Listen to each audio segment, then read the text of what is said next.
Welcome everybody, this is Matt Monarch, and it is Sunday, March 8th, and today's episode is continuing from yesterday's Anaheim Expo. We've got the Sproutman. Enjoy.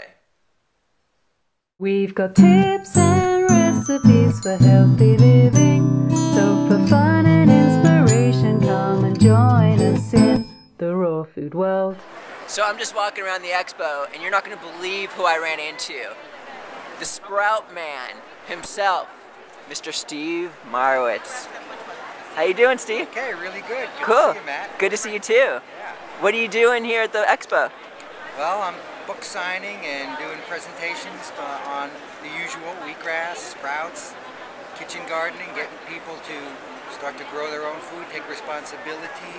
You know, I take local agriculture very seriously. It starts in my kitchen. I have the best food in the world wherever I live. If I could live in Alaska and have really fresh food in the middle of January. And it's predominantly sprouts? Well, you know, sprouts is a simple word. You know, what I do is not bean sprouts like, you know, in Asia, you know, we know about mung beans and soybeans. You know, that's what they think of as sprouts. And in America, we've expanded that a little bit, right? So we have things like green pea sprouts and lentil sprouts and garbanzo sprouts. But, you know, that stuff is just beans with a tail on it. You know, that can only go so far, you know. But I'll tell you, just the bean sprouting, just for a second, to tell you, that's pretty special. Because if you think about it, there is no culture on the planet that consumes beans raw. I'm the only guy who's making that possible, and those of us in our larger family who are sprouting beans can eat those beans raw. Right. Now, having said that, you don't want to take big beans like fava beans and garbanzo beans and start to eat large quantities of them, because the pre-digestion that you get by sprouting will only digest so much of that carbohydrate value there.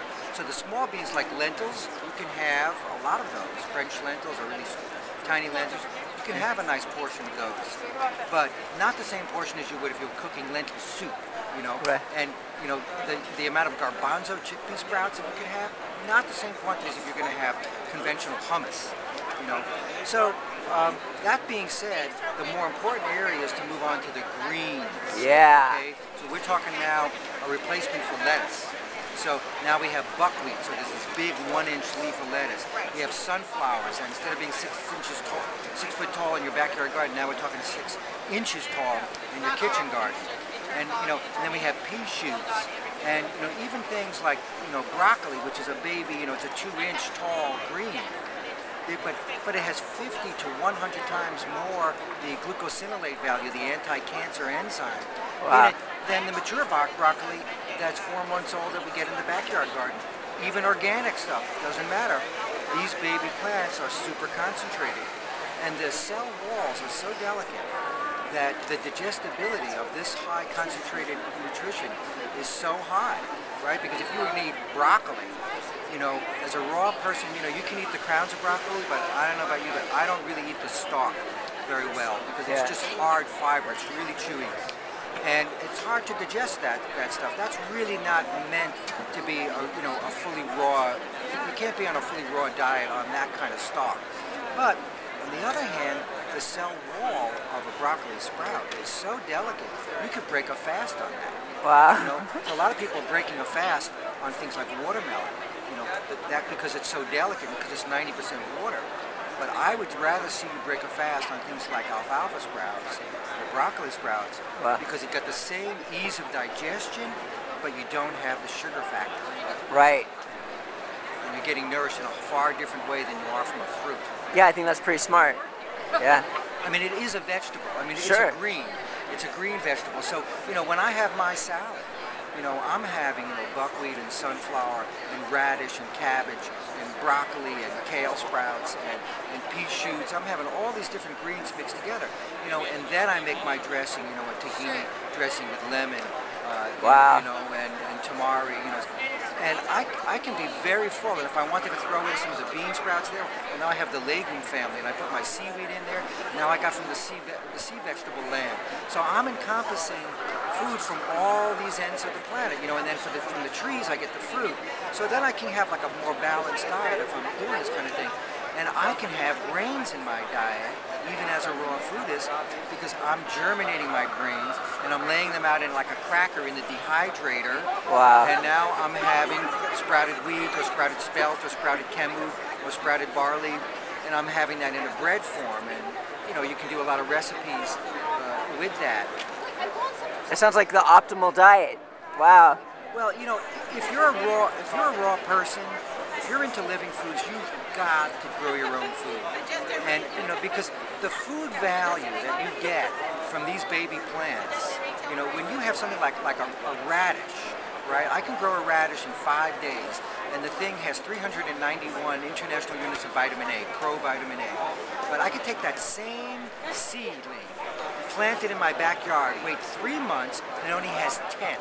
Wow. So 1/39th the food, the pro-vitamin A value. So, I mean, you know, and we get questions, people like you and me get questioned all the time. Well, how do you get your protein? You know, the big question, you know. Well, it just so happens when you get something like chicken, right? People think that's pretty good protein, right?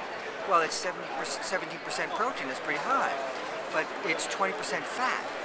So, you know, let's take a look at eggs. Eggs are 13% protein, but 11% fat. Right. You know, so it's really hard to get that to digest that food.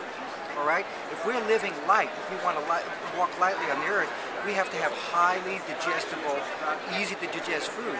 Now, this food, this kind of sprouting food that we grow ourselves, they come with their own enzymes, right? Yeah. So you don't have to go out and take enzyme food, you know, although I believe in enzymes, but you know, these come with their own enzymes, and they're so delicate that digestibility is very high. So you've got high nutrition value, higher than common vegetables, and you've got high digestibility, and you've got enzymes to boot.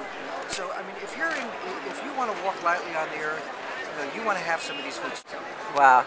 And you're looking really extremely healthy. I mean, you're obviously doing something right. We can sense that in your skin and how I'm getting close to my 6th decade here. Really? Wow, you look great.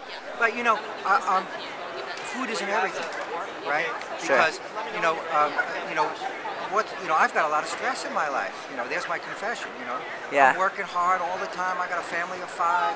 You know, I got to deal with a lot of stuff. I got employees. You know, I'm traveling. I got a lot of stress in my life, so I'm not. You know, and stress is a big factor in terms of health.